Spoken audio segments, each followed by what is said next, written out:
with Coach? Have a Yeah. I just wanted to just mention, the plan is, is for us still to play the spring game. We'll continue to look at the health throughout this week and into next week, but plan is to have a game format, on the 12th, which will be great. And then, so we could have, a lot of different things going on that day.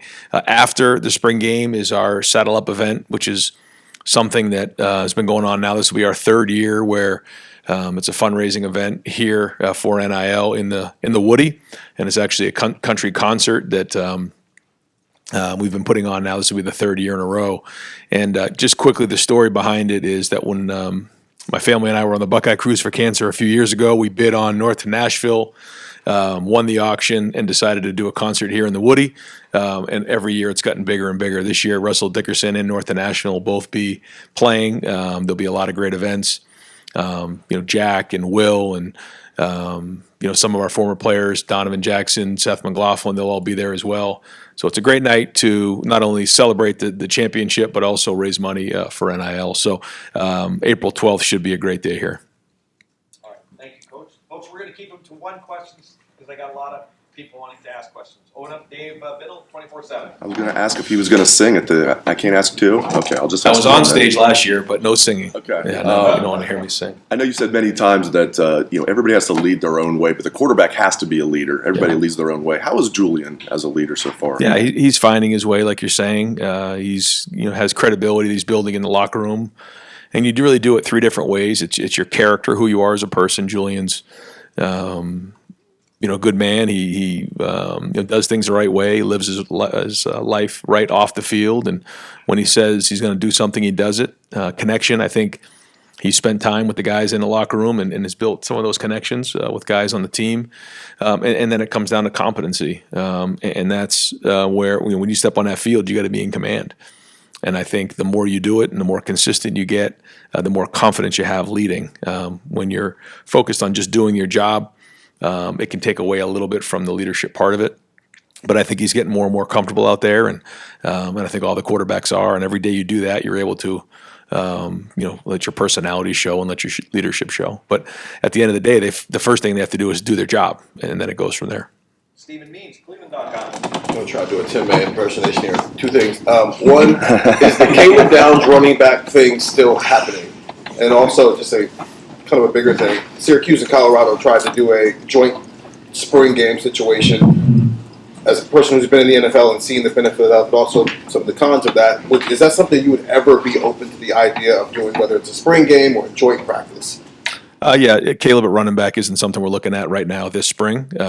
It could be up for discussion in the preseason, but not right now. He's still coming back from kind of a nagging injury. You want to make sure he's good to go, but and he will be. But and then secondly, I think if teams want to do that, then I think the rules committee should take a look at that and allow folks to do that if that's what they want to do.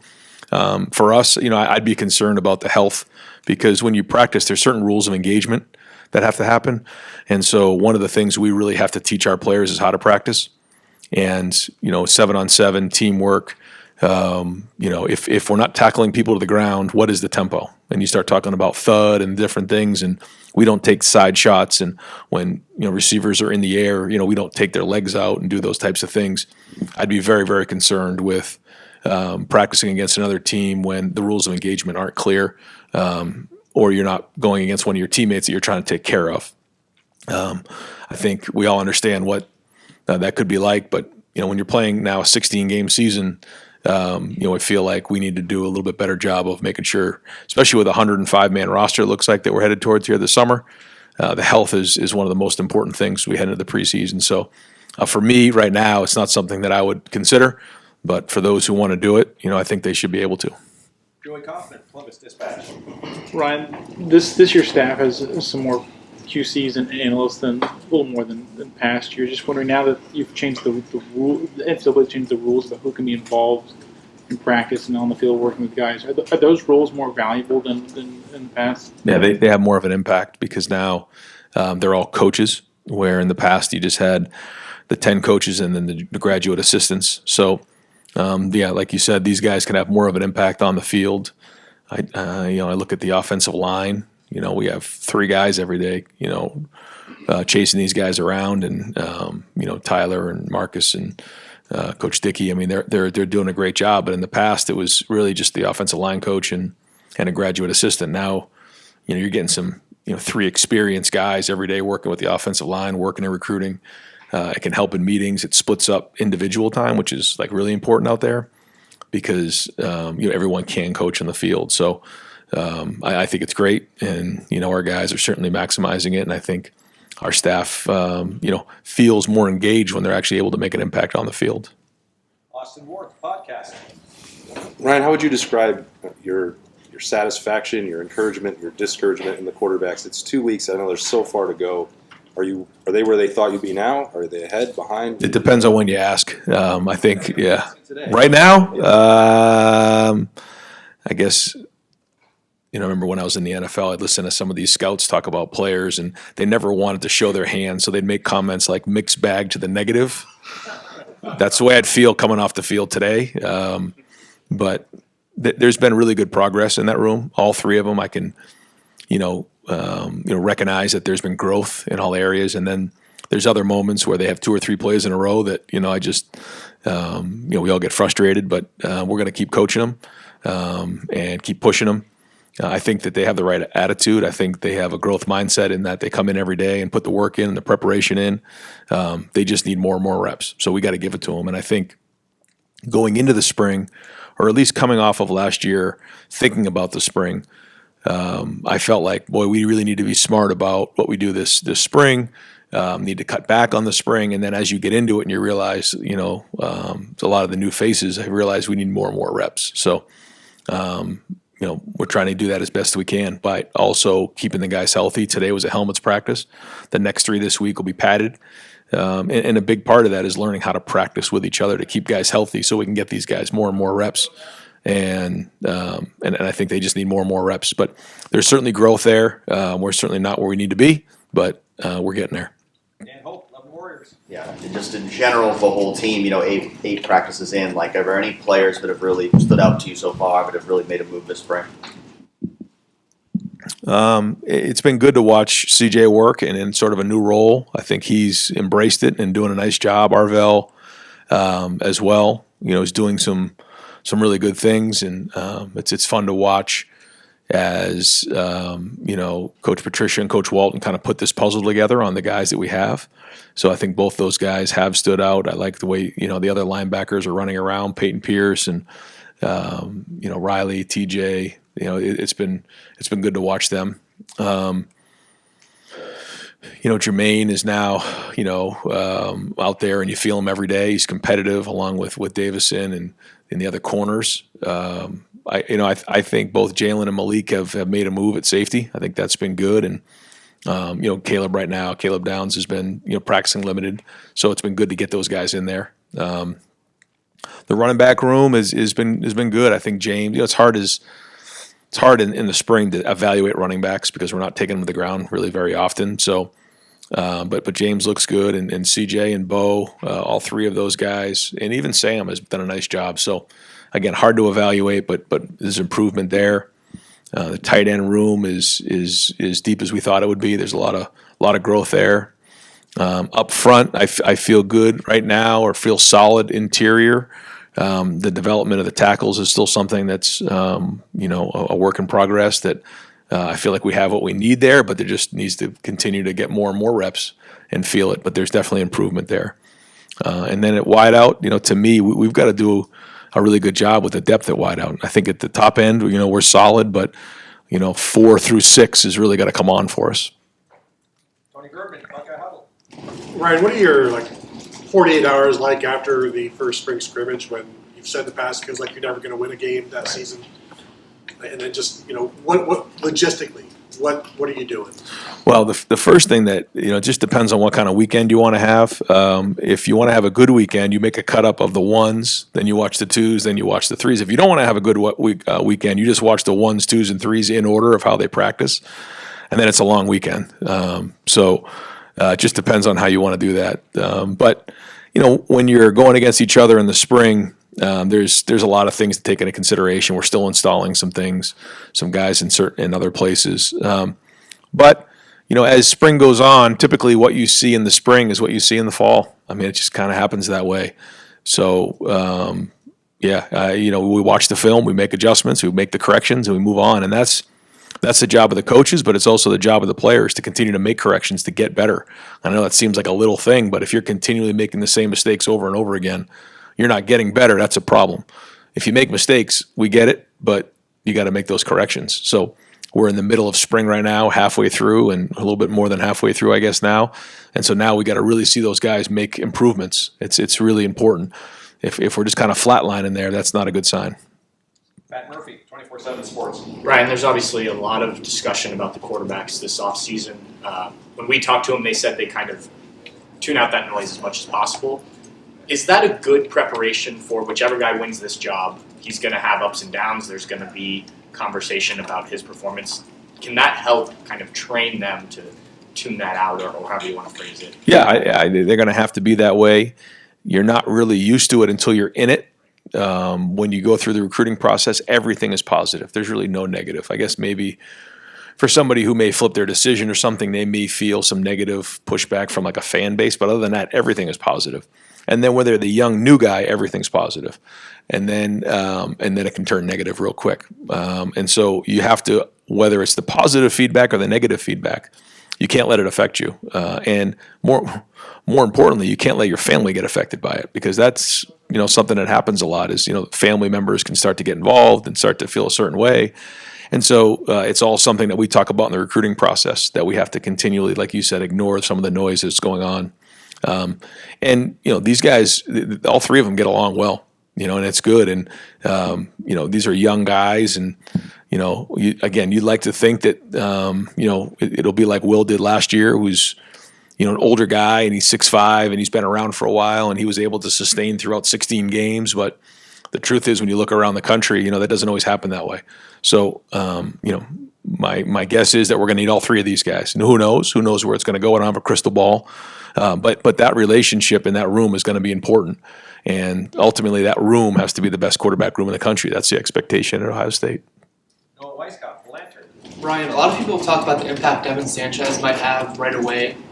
How do you see him progress throughout the spring? And just what has stood out to you about him in particular? Yeah, he got the right mindset. He's out there competing, and he's doing some good things. He's also making some mistakes and learning from that and growing. And that's again, I think we're a young team right now. We're young, and I'm not talking about Devin in particular, but just across the board. Just when young guys are out there, they have to learn, make mistakes, and grow from it.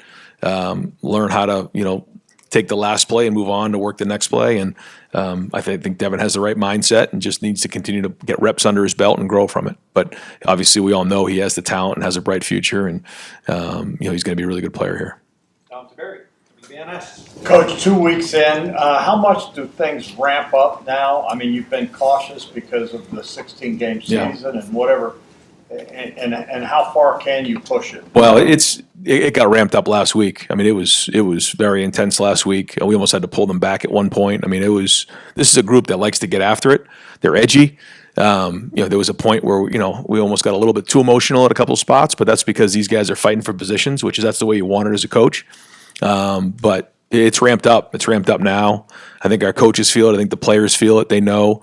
We got to be ready to go week one. So, it's already in our back of our minds as we have that urgency coming off of last year. But, yeah, that is all behind us, and it's all about moving forward. And we all know that these guys got to grow and get on the field and get this experience. So every day out there, every rep matters, and it's ramped up in a big way right now.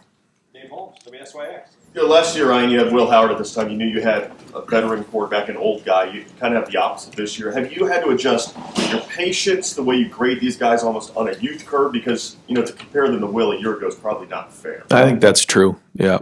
When you've done it for the first time and you make a mistake, like you said, you have to take a deep breath because, they haven't had that experience before. When that plays happened or that situations happened and then the mistake happens again, that's where we got to do a better job. But all these guys, they're doing a lot of things for the first time. And like you said, there's a growing phase there, but they're pushing through that. They're learning. They're on the film. Once they get done with like this practice, they're going to watch it on their own, and they'll get the notes from Billy, and they'll come in tomorrow, make the corrections, and then it's on to the next install. And we ask a lot from them, and also trying to figure out what fits these quarterbacks. What Will, as we all know, is different than the quarterbacks we've had in the past. It'll be the same thing this year based on the surrounding cast. So that's all part of the journey. There's certain things that we do that aren't going to change, but then we need to figure out what fits these guys as well to allow them to have a chance to be successful. We're throwing everything at them. The defense is throwing a lot at them right now, which is great. It's all good in the end. Again, makes for some long days, but that's okay. It's all part of the process. Dylan Davis, Delaware Gazette. To that kind of same point, when you're watching these quarterbacks and you feel the way you do about their performance on a given day, do you ever have to remind yourself to that's maybe the most talented secondary group in the country right there, or grading them on the curve, but Yeah. I mean, that's part of it for sure. But the expectation here is to do that against everybody else in the country. And I think about the run that we've gone on, from the Indiana game, even starting next year. You're talking about like 7 major games back to back to back. So I mean, these guys know what it's supposed to look like and go against really good players. But that, to your point, is something we also talk about in recruiting. Is that in the game of football, if you want to develop, if you want to get better, you have to practice at a high level because you only play so many games. I think we obviously played 16 games last year, but I think we had over 100 practices. And then if you add the spring onto it, now you're north of 100 practices, and that's really where you get better, is that practice every day. And when you grab onto the term iron sharpens iron, you're going to get better against going against really good players every day, and that's a huge selling point at Ohio State. And that's one of the reasons why so many recruits want to come at Ohio State, because if you can cover Jeremiah, or you can get open against IGB, or you can block CJ coming off the edge, or you can get around Tegra Chabot, or whatever it might be. We combine as many drills as we possibly can. Sonny against Will Kazmarek, or whatever that might be. So huge selling point, but it's also the mindset that these guys come in with. You're going into a locker room with a bunch of like-minded guys who want to be the best in the world at what they do, and they certainly have a purpose about them. So yeah, we feel like when you go against either side of the ball every day, it should allow you confidence against any team you play in the country. Bill Landis, Kings of the North. Right. When you were running through some of the names there a minute ago, you mentioned Arvell Reese.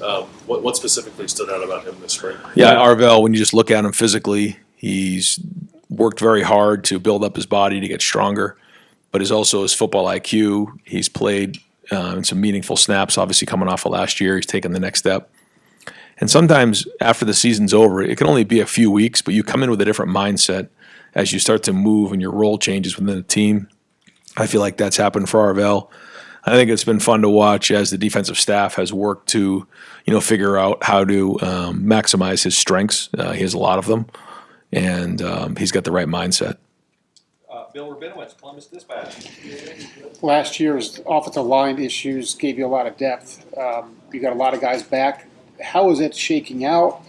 Do you have people assigned to specific positions? How's that look right now? Well, when you think about where we are with the limited roster size in 105 and coming off of last year, moving Donovan from guard to tackle and what all comes with that, I think one of the things we talked about in the offseason with Tyler was having somebody who has a primary position and then a secondary position. So that the best way to put it is, your best 5 are out there, and then your 6th best player or your 7th best player is the next one in the game, as opposed to, well, we lost a tackle, so now we have to maybe go to our 8th best guy and put him at tackle because 6 and 7 don't know how to play tackle. If that makes sense. So having the flexibility to do that is important, and so I think our guys have embraced that. They've done a nice job of moving around a little bit. There's a couple guys out there that have only played one position. Big Ethan right now is just playing tackle, but the more flexibility these guys have, not only helps us in terms of their value on this team, but also at the next level, showing the NFL folks that they can move around, which is important. So, right now we're moving guys around pretty good. Those guys are getting a bunch of reps. And like you said, there's guys with experience in there but there are also guys that are young. I mean, Luke Montgomery has played now, and he's played in big games, but he also hasn't, started for a whole season before. So Carson Hinsman has. Tegra's still, growing in certain areas, but has played a lot of football. Austin Sarabelt has now played, but they weren't like starters the whole year. So, but a good group, and we're building more and more depth with Phillip in there, and with Ethan and Ian Moore. Josh Padilla's in the mix. So, like you said, I think we've built some depth in there, but having a primary position and a secondary position has allowed us more flexibility. Tim May, BNS, radio and TV. Ryan, you were a young coach one time.